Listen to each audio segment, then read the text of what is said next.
lighting up all over the country. They call it the green rush.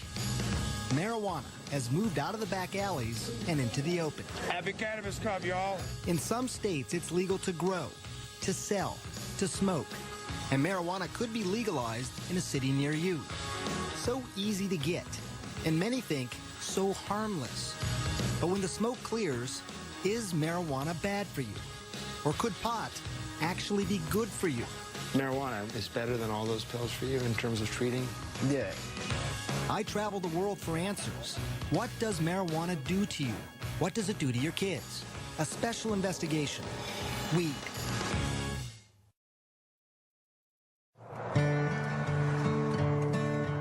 Our journey begins here, in this small town home, nestled in the mountains, with a family who has never allowed TV cameras in before. And you're going to soon learn why. This is so pretty out here. Yeah.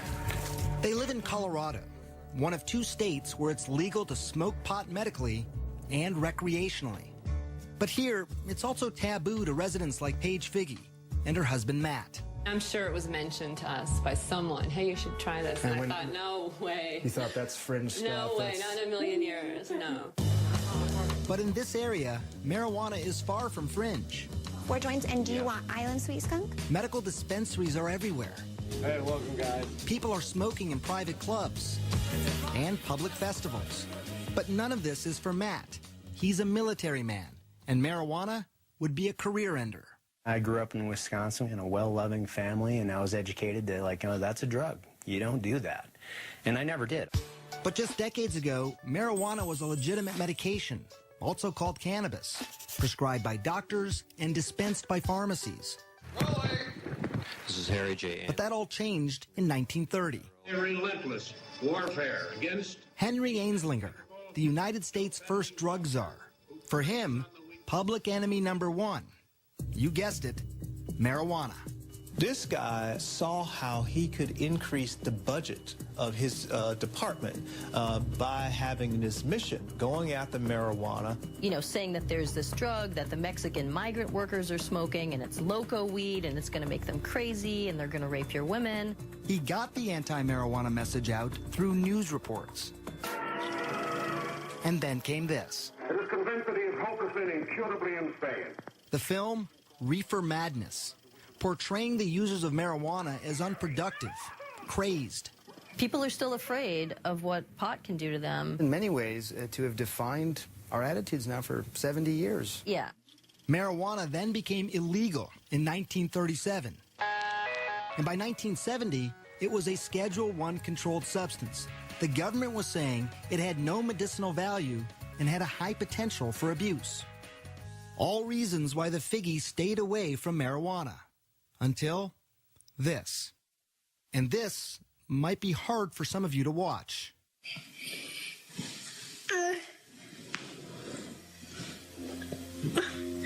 It's okay, baby.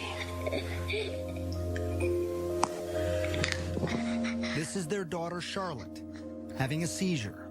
We just thought it was just one random febrile seizure. Nothing to really do, Right. no medications. It's a fluke. Right. A fluke made sense. After all, Charlotte, nicknamed Charlie, was born perfectly healthy, a fraternal twin to sister Chase. Charlie always had big, big smiles. Just happy kids. Easy. Yeah, easy. Very much so.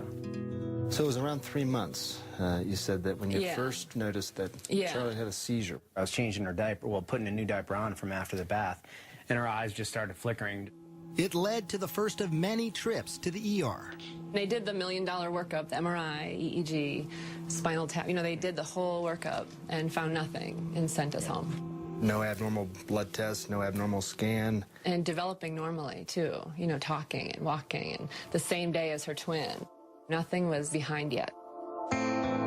By the time she was 2, though, the seizures had become constant and started to take their toll on their once happy, joyful little girl. She started to really decline cognitively, and she was slipping away, and she just wasn't keeping up with her twin.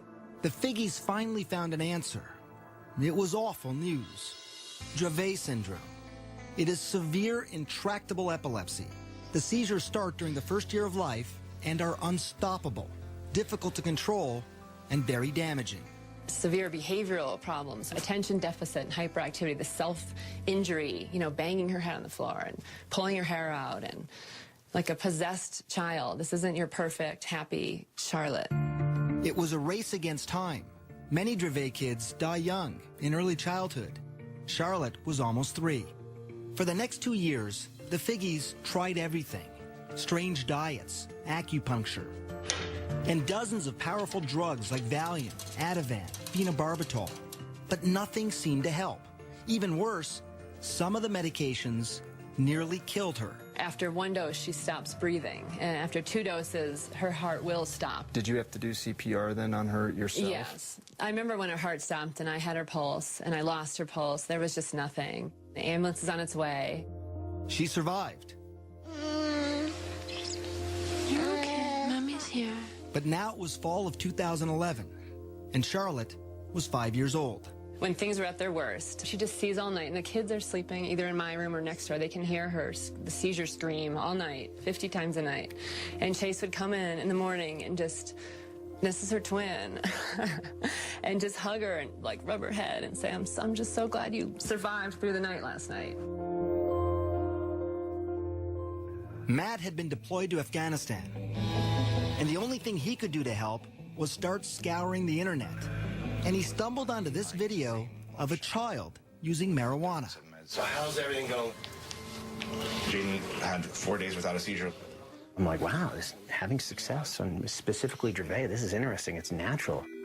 And while he couldn't ever imagine taking marijuana himself, he was now in the stunning position of recommending it for Charlotte. I was like, we need to do this. And I said, I don't know. Charlie, there you are. And then Charlotte's condition got worse. 300 seizures a week, almost 2 every hour. She was not talking or moving, basically catatonic. As a last resort, doctors wanted to either prescribe a powerful veterinary drug used on epileptic dogs or put Charlotte in a medically induced coma so her brain and body could rest. For Paige, those were not good options. But maybe, just maybe, marijuana now was. But she was about to find out how hard that would be. This isn't go to the pharmacy and pick up your medicine. There was no protocol. When we come back, what will the Figgies do? And what would you do if this were your daughter?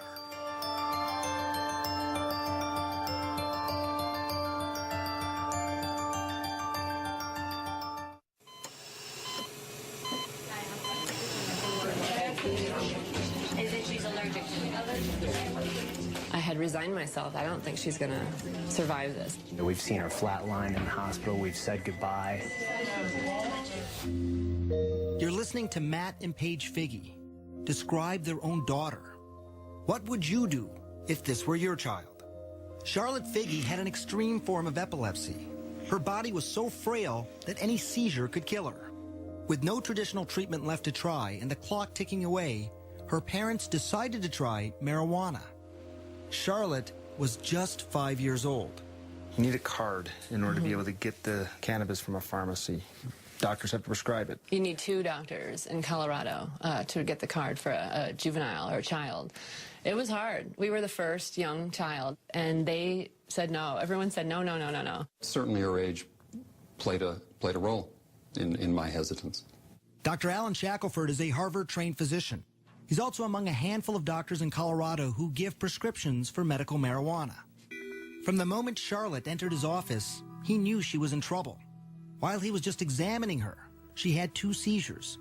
She'd failed everything. There were no more options for her.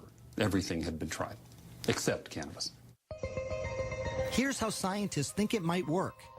Marijuana is made up of 2 ingredients. THC, that's the psychoactive part that makes you high, and CBD, also called cannabidiol.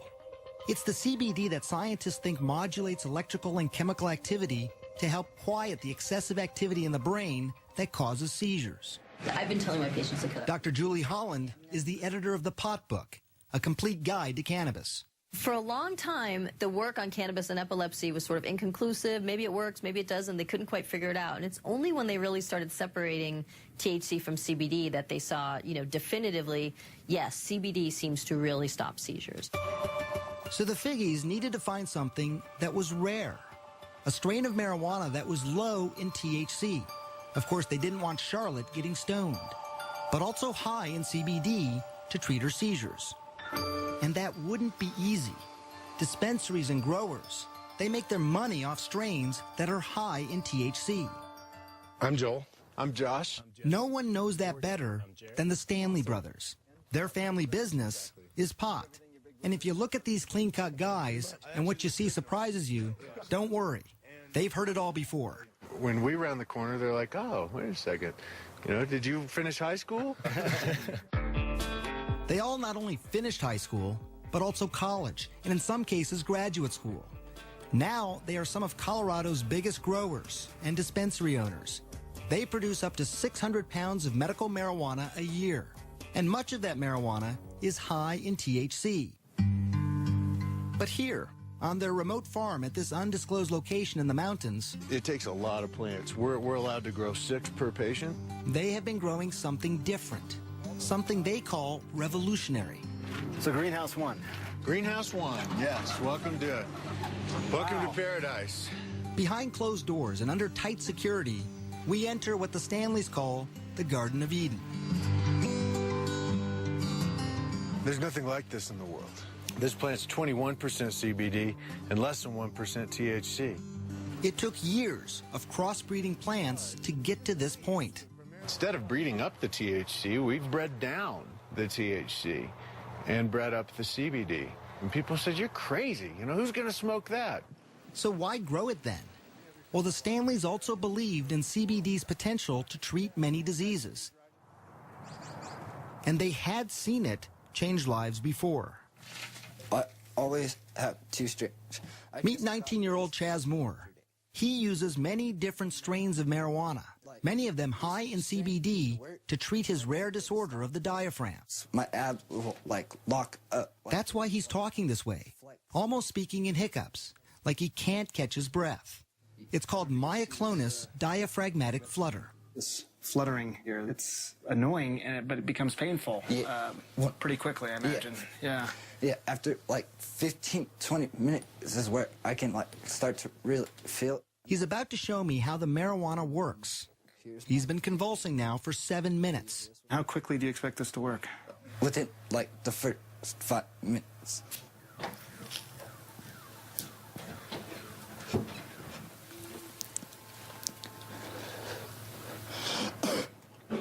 And I'm done. That's it? That's it. It was actually less than a minute. Depending on the attack in the day, it'll work within the first couple hits. Hear how his voice is completely different. That attack lasted 8 minutes. But some have lasted much longer and happen as often as 40 times a day. And like Charlotte, he had tried so many things before. By 16, Chaz was taking these powerful, addictive, potentially deadly narcotics and muscle relaxants daily, like Valium and morphine. It would be safe to say that marijuana, what you have in your hand there, is better than all those pills for you in terms of treating what's going on? Yeah, I'm not zombified. I've had 16, 17 attacks today, and I'm still sitting up talking to you. My first attack on all these, I'd be in the hospital. I'm a firm believer that marijuana has actually saved my son's life. Chaz's father, Sean. His quality of life now is 1,000 times better than what it was when he was on the pharmaceuticals.